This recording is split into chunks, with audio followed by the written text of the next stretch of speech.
One. अनुच्छेद 24 के अनुसार कितने वर्ष के से कम आयु वाले किसी बच्चे को कारखाने में नियुक्त नहीं किया जा सकता है? तो इसका जो करेक्ट आंसर होगा वो होगा 14 वर्ष। तो देखिए अनुच्छेद 24 काफ़ी इंपॉर्टेंट है, ठीक है। अनुच्छेद 24 काफ़ी इंपॉर्टेंट है, याद रखिएगा।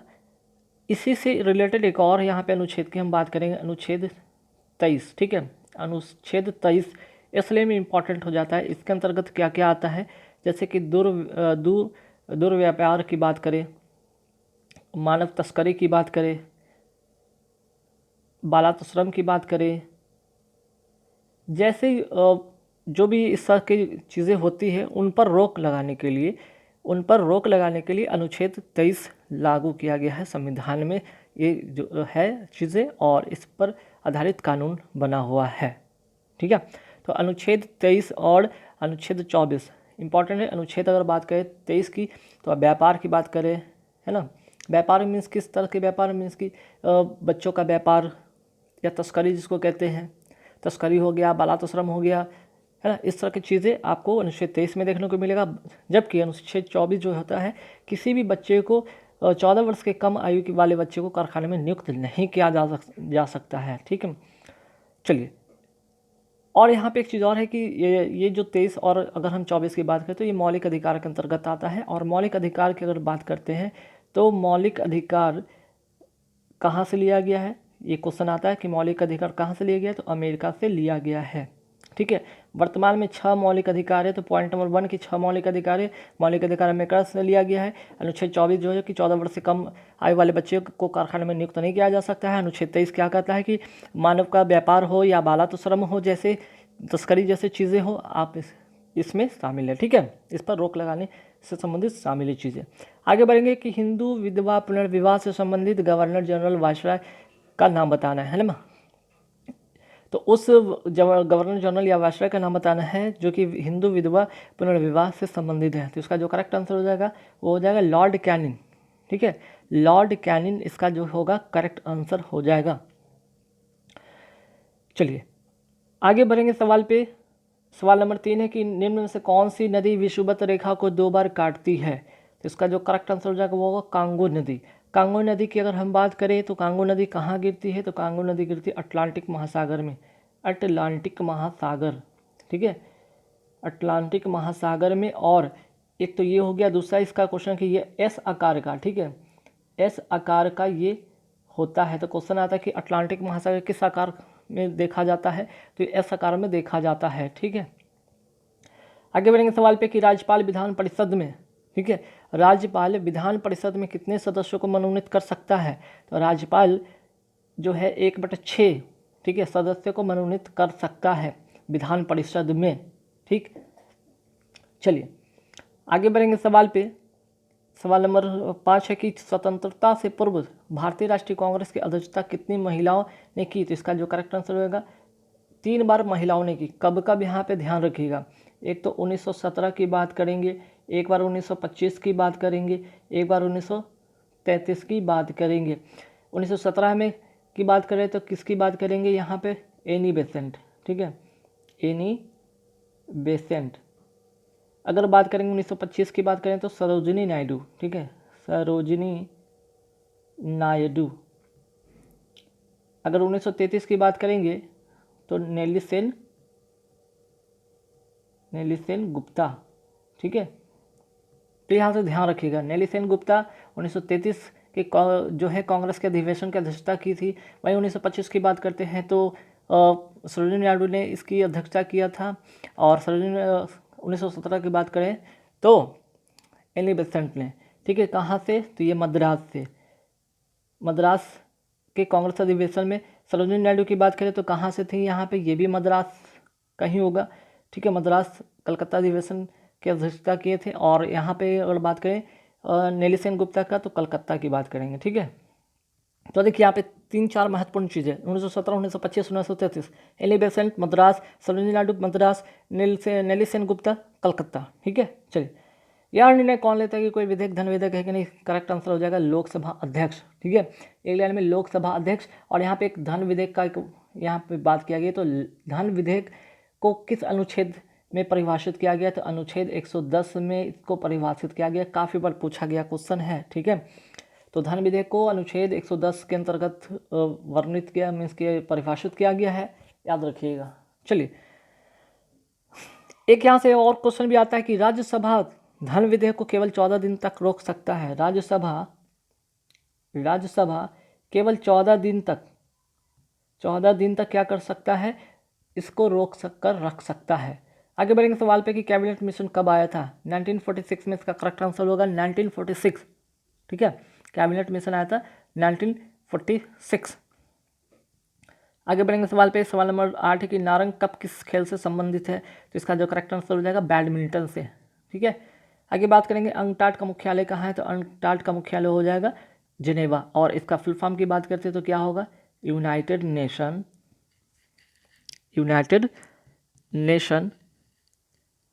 Conference on trade and development, ठीक है। तो यहाँ से दो बातें, अंकटाड का फुल फॉर्म नोट कर लीजिए, इसका मुख्यालय नोट कर लीजिए। अगर बात करें यहाँ पे आगे बढ़ के कि इसका जो प्रथम सम्मेलन की बात करते हैं तो 1964 में हुआ था। तो खैर इतनी बातें आपको याद रखना होगा। नेक्स्ट है कि भारत की पहली महिला लेफ्टिनेंट जनरल कौन थी? इसका जो करेक्ट आंसर हो जाएगा वो हो जाएगा पुनीत अरोड़ा।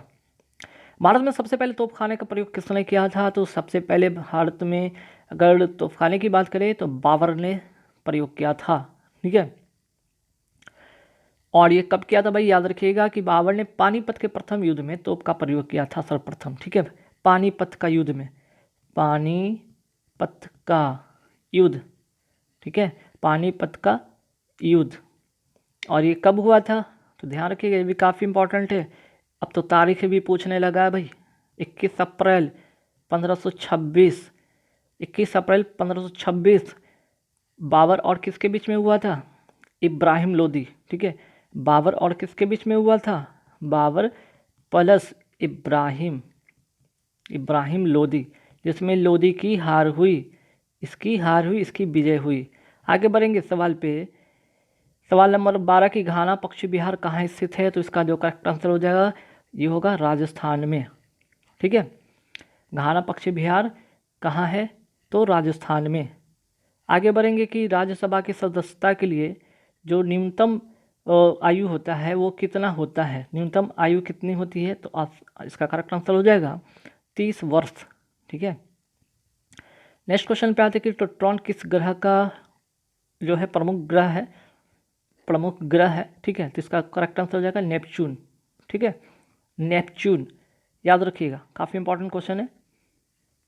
टेट्रॉन किस ग्रह का ग्रह यहाँ पे लिखा हुआ है, किस ग्रह का प्रमुख ग्रह है? नेपच्यून, या हिंदी में कहेंगे वरुण।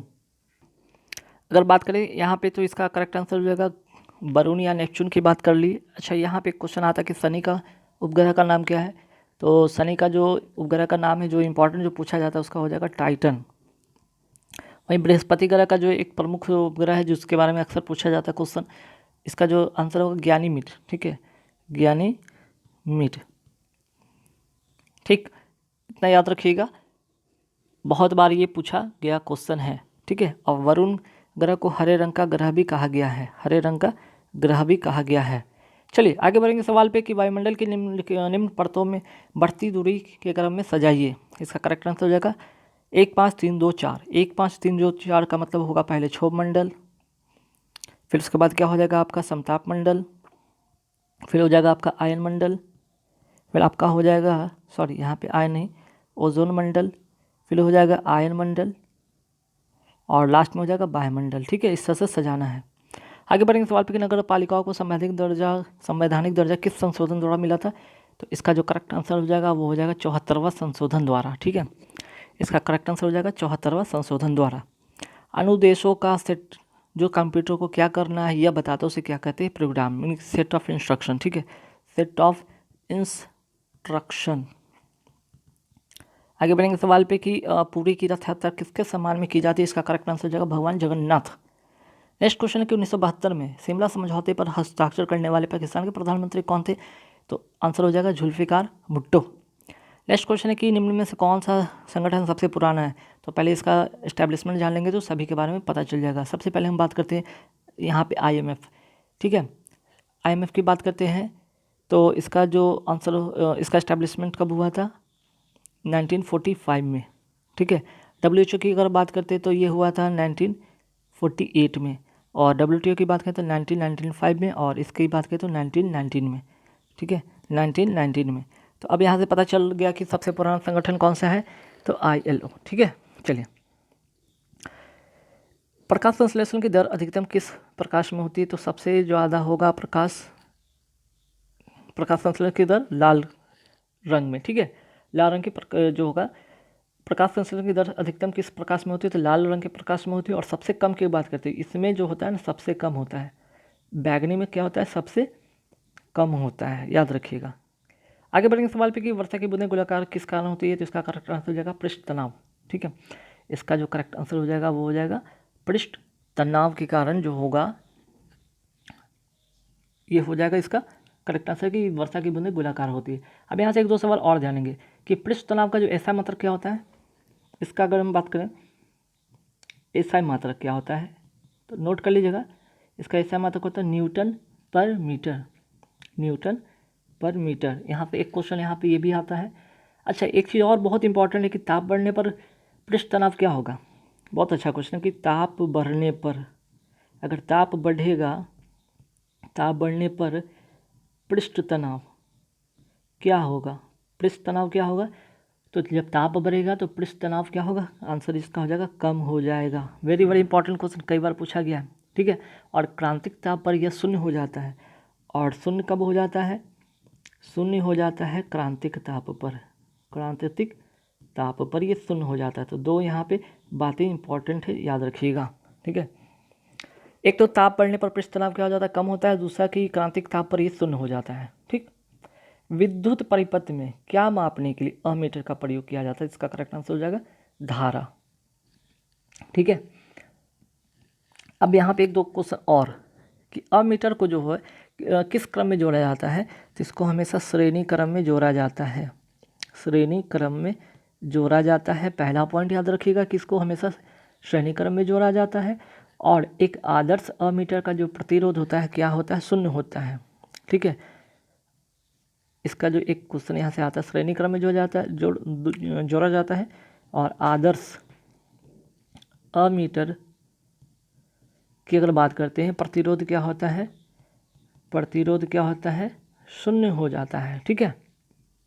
एक चीज़ यहाँ से और याद रखिएगा इंपॉर्टेंट, वोल्ट मीटर की बात करते हैं।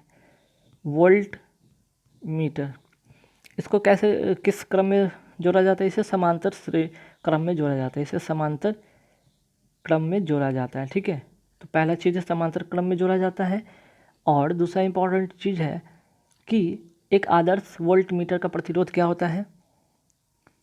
आदर्श वोल्ट मीटर की बात करें तो इसका प्रतिरोध क्या होता है? इसका प्रतिरोध होगा अनंत होता है, ठीक है, अनंत होता है। Very very important question. यहाँ से आपको 2, 3, 4 पॉइंट आपको मैंने सिखाया कि विद्युत परिपथ में क्या मापने के लिए अमीटर का प्रयोग किया जाता है? धारा को श्रेणी क्रम में जोड़ा जाता है। आदर्श अमीटर का प्रतिरोध शून्य होता है। वोल्ट मीटर की बात करते हैं समांतर क्रम में जोड़ा जाता है। और इस एक आदर्श वोल्ट मीटर का प्रतिरोध अनंत होता है। आगे बढ़ेंगे, संवेग के बदलाव की दर के समानुपाती होता है, क्या होता है? बल होता है, ठीक है, बल होता है। अच्छा, यहाँ से एक क्वेश्चन और था, बल कैसी राशि है? तो ये सदिश राशि है। एक पॉइंट नोट किया। एसआई मात्रक क्या होता है इसका? एसआई मात्रक न्यूटन होता है, ठीक है, एसआई मात्रक न्यूटन होता है, ठीक है। अच्छा, न्यूटन के प्रथम नियम को क्या कहा जाता है? तो न्यूटन के प्रथम नियम को गैलीलियो का नियम या जड़त्व नियम कहा जाता है। और इसी से बल का परिभाषा निकलता है, ठीक है। न्यूटन के जो प्रथम नियम है, न्यूटन का प्रथम नियम को क्या कहा जाता है? जड़त्व या गैलीलियो का नियम कहा जाता है, ठीक है, ठीक। और यहाँ पे एक बात करेंगे संवेग का। संवेग का जो होता है यहाँ पे फॉर्मूला क्या होगा? संवेग का फॉर्मूला होगा मास इंटू वेलोसिटी, ठीक है, द्रव्यमान गुणे वेग। और अगर बात करते हैं कि संवेग का एसआई मात्रक क्या होता है, तो संवेग का एसआई मात्रक होता है kg/s, kg मीटर पर सेकंड। ध्यान रखिएगा, काफ़ी इंपॉर्टेंट क्वेश्चन मैंने बताया आप लोगों को। चलिए आगे बढ़ेंगे सवाल पे कि मानव ग्रंथि जो शरीर का तापमान बनाए रखती है कौन सा है, वो आंसर होगा हाइपोथैलेमस। ठीक है, चलिए आगे बढ़ेंगे। संतरा में कौन सा अम्ल पाया जाता है, तो संतरा में जो अम्ल पाया जाता है वो हो जाएगा सैक्ट्रिक एसिड। सैक्ट्रिक इधर गया, तो टार्टिक एसिड किस में पाया जाता है, तो टार्टिक एसिड की बात करें तो ये इमली में पाया जाता है। ठीक है, चलिए एसिटिक एसिड किस में पाया जाता है, तो सिरका में पाया जाता है। ऑक्जेलिक एसिड किस में पाया जाता है, तो टमाटर में पाया जाता है। ठीक, चलिए सिगरेट लाइटर में कौन सी गैस का प्रयोग किया जाता है, तो इसका जो करेक्ट आंसर हो जाएगा वो होगा ब्यूटेन। ठीक है, सिगरेट में ब्यूटेन गैस का प्रयोग किया जाता है। यहाँ से एक क्वेश्चन और भी आता है कि एलपीजी में, ठीक है, एलपीजी में कौन सा गैस का प्रयोग किया जाता है, ब्यूटेन प्लस प्रोपेन। ठीक है, ब्यूटेन प्लस प्रोटेन। और एलपीजी गैस में एक चीज़ और होता है कि मिथाइल मरकप्टन होता है। ठीक है, मिथाइल कॉप्टेन। ठीक है, मिथाइल मरकप्टन का मतलब ये होता है कि इसके वजह से क्या होता है ना, गंध देता है, जिससे ये पता चलता है कि गैस का रिसाव हो रहा है कि नहीं। ठीक है, धातु में सबसे अधिक आघात वर्धनीय मीन्स कि पीट के उसको चादर के द्वारा बनाया जा सकता है, सबसे ज़्यादा किस में होता है, सोना में। ठीक है, आगे बढ़ेंगे सवाल पे कि हैजा के लिए उत्तरदायी कारक कौन सा है। हैजा के लिए उत्तरदायी कारक कौन सा है, इसके बाद बात करेंगे हम अभी। तो इसका जो करेक्ट आंसर हो जाएगा वो हो जाएगा बैक्टीरिया। हैजा के लिए उत्तरदायी कारक कौन है, बैक्टीरिया। और हैजा रोग किस बैक्टीरिया के कारण होता है, तो विब्रियो कॉलेरी के द्वारा। ठीक है, इस वायरस का नाम क्या है, विब्रियो कालेरी। ठीक है, विब्रियो कालेरी ये वायरस का बैक्टीरिया का नाम है। यहाँ से क्वेश्चन आता है टाइफाइड जो होता है यहाँ से टाइफाइड। ठीक है, टाइफाइड में किस यहाँ पे बैक्टीरिया के वजह से होता है, तो साल्मोनेला टाइफी। ये किसको इन्फेक्ट करता है, आंत को इन्फेक्ट करता है, और ये बैक्टीरिया के द्वारा होता है ना, किसके द्वारा होता है, ये बैक्टीरिया के द्वारा होता है। यहाँ से एक क्वेश्चन और आता है, टाइफाइड तो आपने सुन लिया। ठीक है, एक होता है काला जार। ठीक है, ये भी काफ़ी बार एग्जाम में पूछा जाता है। काला जार किस परजीवी से होता है, ये परजीवी से होता है, तो इसका होगा लिस्मैनिया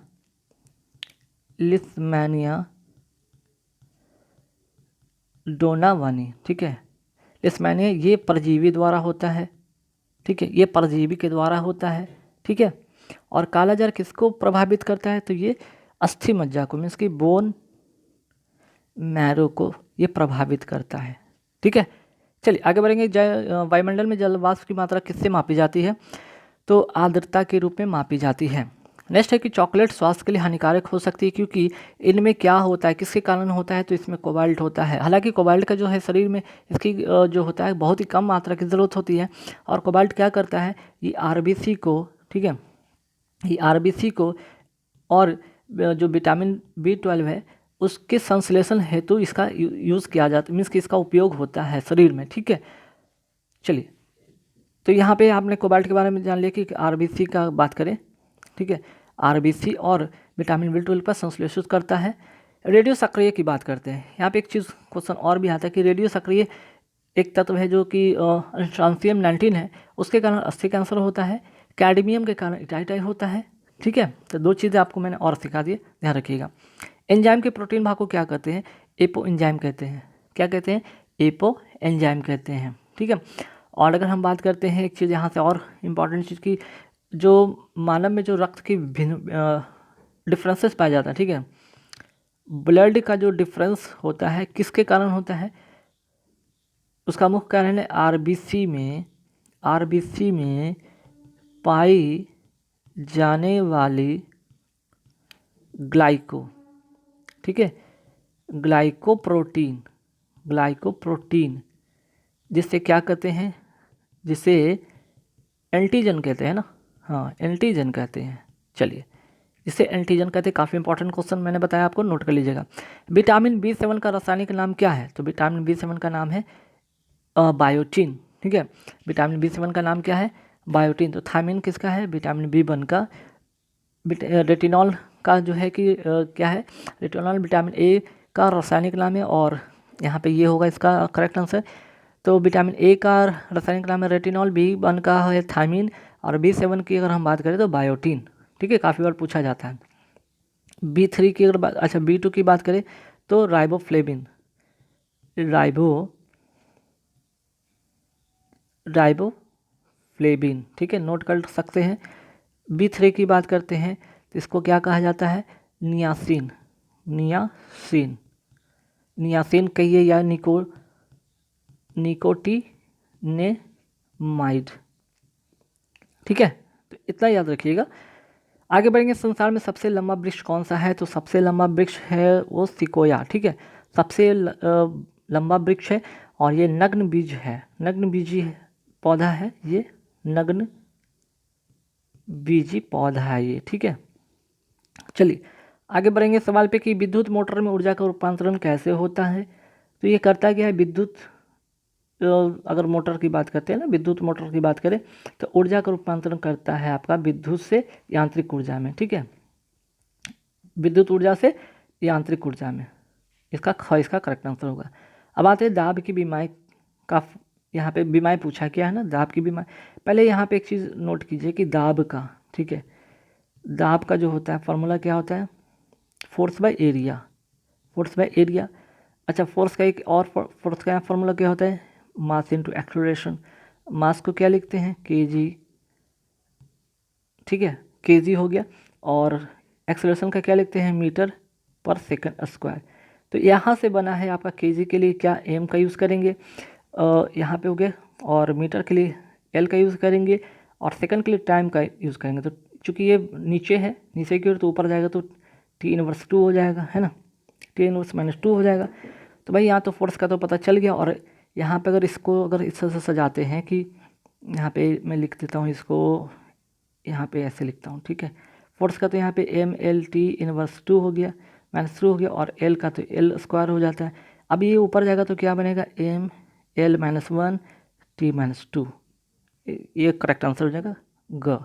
आगे बढ़ेंगे सवाल में, फ़ारेनहाइट स्केल पर न्यूनतम संभव ताप क्या होता है। तो इसका जो करेक्ट आंसर हो जाएगा वो होगा 539.4 फ़ारेनहाइट, है ना, सॉरी ये नहीं होगा, -459 कहाँ गया, यह -459.4 फ़ारेनहाइट। ठीक है, अगर हम बात करते हैं फ़ारेनहाइट का जो हिमांक बिंदु कितना होता है, फ़ारेनहाइट का जो होता है, जो सबसे कम तापमान की बात करते हैं 32 डिग्री फ़ारेनहाइट, और भाप बिंदु की बात करें तो 212 डिग्री फ़ारेनहाइट। ठीक है, ये हो गया आपका हिमांक बिंदु, ये हो गया भाप बिंदु। ठीक है, चलिए आगे बढ़ेंगे सवाल पे कि डायोड बल्ब का खोजकर्ता कौन है। तो इसका जो करेक्ट आंसर हो जाएगा J.S. फ्लेमिंग।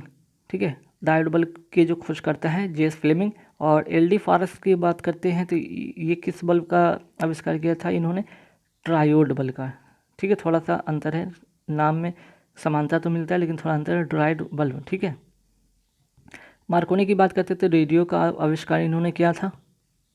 चलिए, शराब का पीएच मान कितना होता है। तो शराब का पीएच मान होता है 2.8। तो 2.4 किसका होता है भाई पीएच मान, ये होता है सिरका का। ठीक है, ये होता है सिरका का। 2.2 किसका होता है, तो ये होता है नींबू का। ठीक, 2.6 का यहाँ पे कोई किसी का नहीं है, यहाँ पे है। तो जो एग्जाम में पूछा जैसे सिरका पूछ दिया जाता है, नींबू पूछ दिया जाता है, आपका शराब पूछ दिया जाता है। अच्छा, रक्त का भी पूछा जाता है। तो रक्त का क्या होता है, 7.0 से लेकर कितना होता है, 7.8 तक होता है। तो कई बार एग्जाम में 7.4 अगर पूछ दिया जाता है, आप इसे टिक करेंगे 7.4। ठीक है, मूत्र की बात करते हैं, मूत्र का पीएच मान कितना होता है, 6 होता है। दूध का पीएच मान कितना होता है, 6.4 होता है। तो ये सब याद कर लेगा, एडिशन आपको इन्फॉर्मेशन में दे रहा हूँ। एप्सन का सूत्र बताना है, एप्सम लवण का सूत्र बताना है। तो उसका जो करेक्ट आंसर हो जाएगा MgSO4 × 7S2। ठीक है, तो गाइज